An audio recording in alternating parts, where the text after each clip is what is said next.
सही मुस्लिम के अंदर मौजूद है, नबी करीम सल्लल्लाहु अलैहि वसल्लम ने फरमाया कि जिसने एक मरतबा दरूद पढ़ा अल्लाह रब्बुल इज़्ज़त उस पर 10 मरतबा दरूद पढ़ता है, यानी 10 रहमतें नाज़िल करता है। सुनन नसाई के अंदर मौजूद है कि जिसने एक मरतबा दरूद पढ़ा अल्लाह रब्बुल इज़्ज़त उस पर 10 रहमतें नाज़िल करता है, 10 गुनाहों को मिटा देता है और 10 दर्जे बुलंद कर देता है। और यह दरूद शरीफ की इतनी बड़ी फजीलत है कि इसे अज़ान के बाद भी रखा गया। नबी करीम सल्लल्लाहु अलैहि वसल्लम ने सही बुखारी मुस्लिम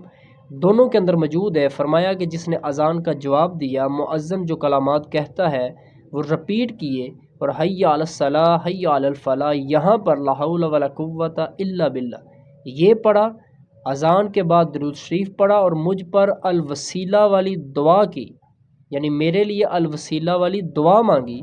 तो इंशाअल्लाह उसके लिए मेरी शफात हलाल हो जाएगी। ये थी अल्हम्दुलिल्लाह दरूद शरीफ और अज़ान की इतनी बड़ी